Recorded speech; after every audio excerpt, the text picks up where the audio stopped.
Hi Capricorn, welcome to your March 2019 relationship reading. It's Rena here. So if you're single, I have already posted a love reading for singles for March. Sometimes I just do an overall love reading. Most of the times I've done that. But I have experimented with doing separate love readings for singles and people in relationships. And just to clarify with relationships, it could be that you have recently broken up, or maybe they have contacted you after quite a while and you're not sure if it's wise to even communicate with them, let alone get back together. But this is not meant for relationships that are stable and happy. It's only for people that are struggling in their relationships.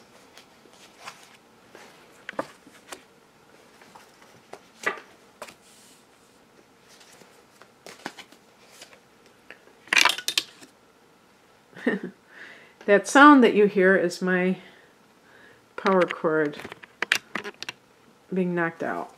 Okay, there we go.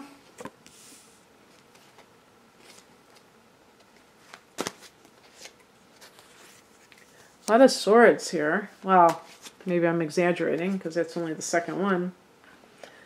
Ooh, you got one like Aries did. The heart of the matter is the King of Swords. Now, the King of Swords, this could definitely be you. Maybe you feel like you have to make a decision.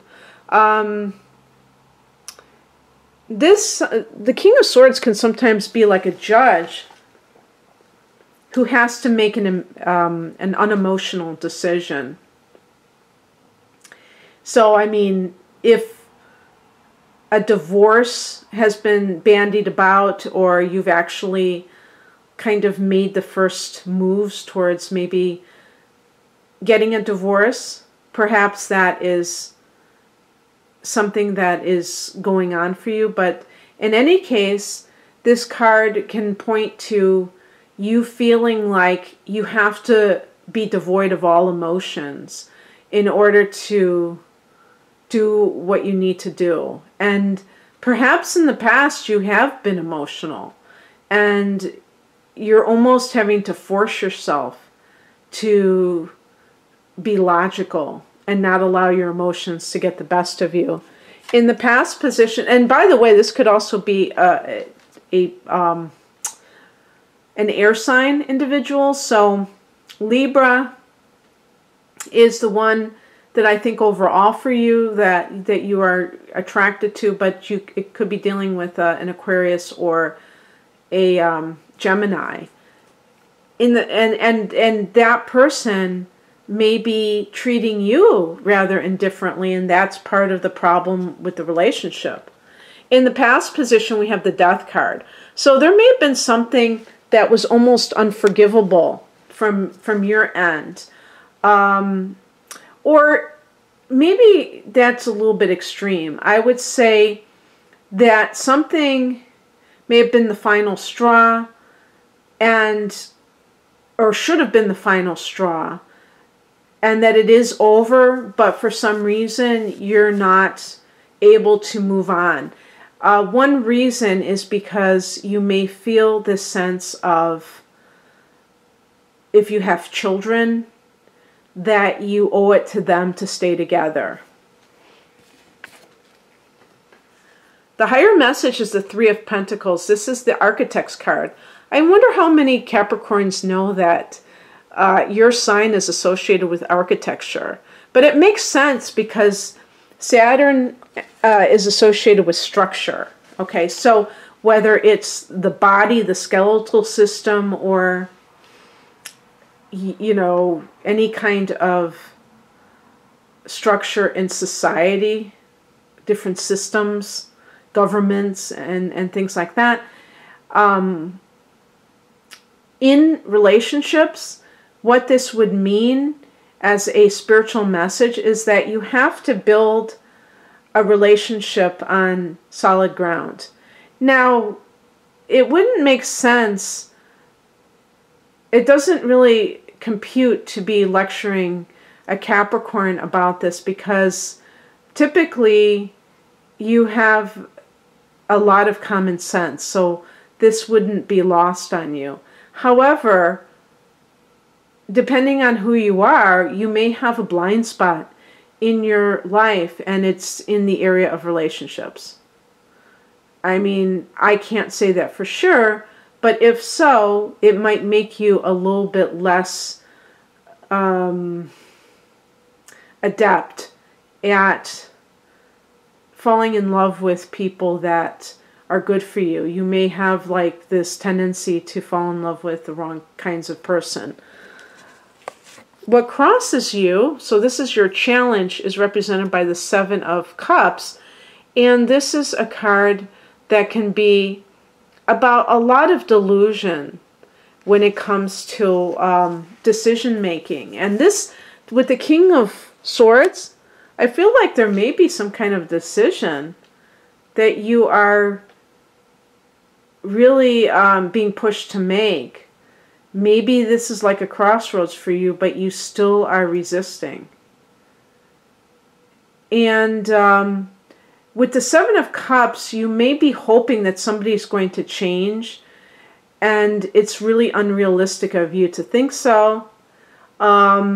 This can also be just like, you know, living in a fantasy world in general. And typically when I do private readings and I look at somebody's Neptune to see if it's very afflicted, you know, hard angles from the Moon or Mercury or Venus or even Mars, these can indicate distortion in perception.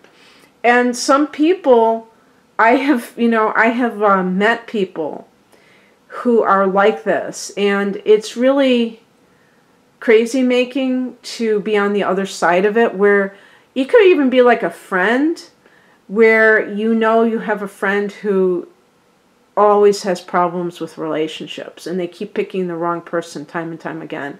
And you try to, you know, make them see what they're doing that is wrong, how they're like tripping themselves up. And it's almost like a type of stubbornness where they refuse to acknowledge it and see. And sometimes they may even turn on you and act like you are putting them down, or, you know, trying to make them unhappy when really you're trying to protect them from another disastrous relationship. But in this case with the Seven of Cups, this could be you who is exhibiting this type of behavior. And again, I mean, this may show up in your natal chart. If you, maybe whatever your moon sign is, if it's Pisces or something like that, you could simply have, or maybe you have Venus in Pisces, and you have a tendency to fall in love with the wrong person and to not be good at picking a partner. And that Three of Pentacles, you know, just kind of comes back and says, you can't expect to have a solid relationship if you're building it on quicksand. And also the Seven of Cups I see as deception as well, just in general. So you may be trying to make a decision and you don't even have half of the information.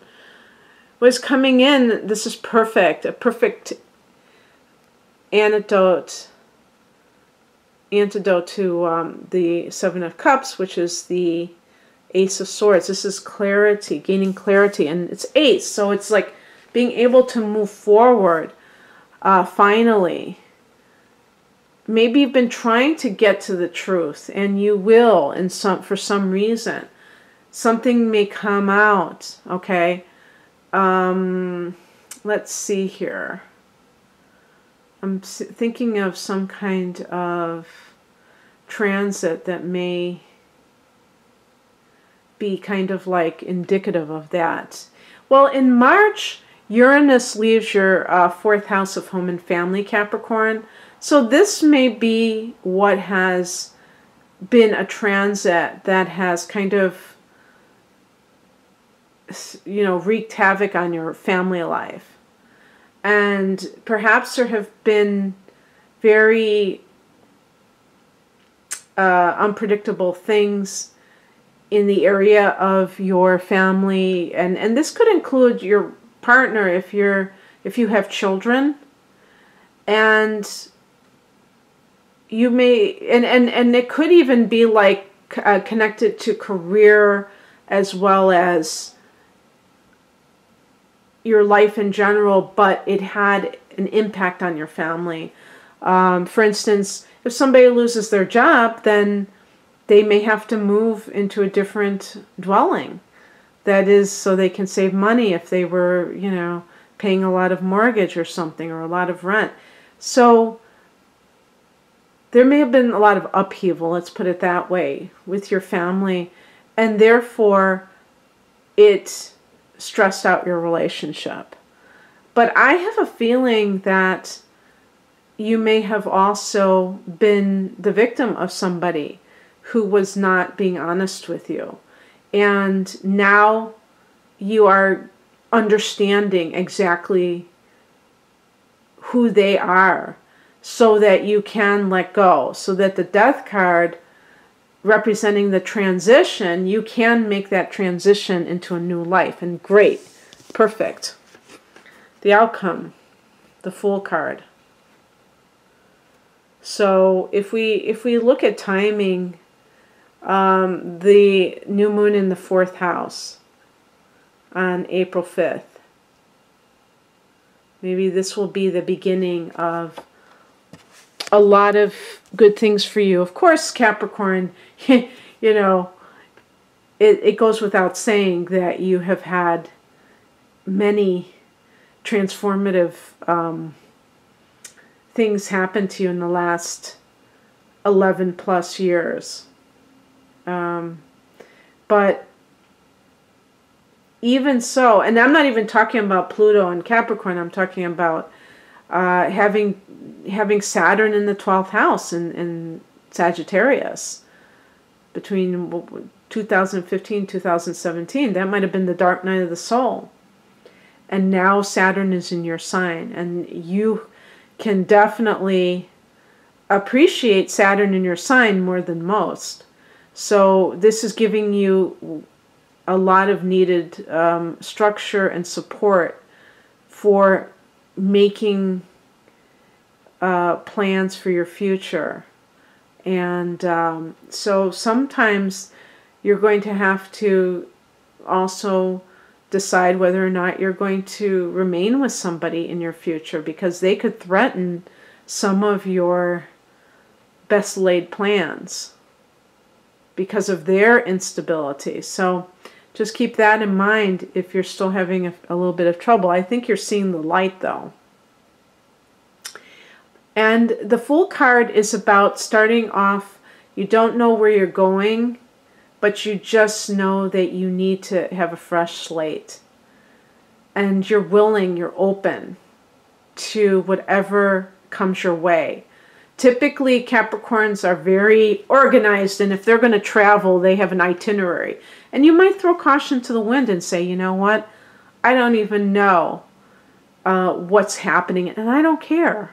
For once in my life, I'm willing to just go wherever my feet take me.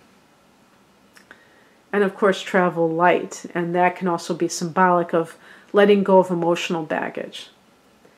Okay, Capricorn, that's what I have for you, and I hope that you enjoyed this. If you'd like a private reading, the link is below. Have a great March. Bye.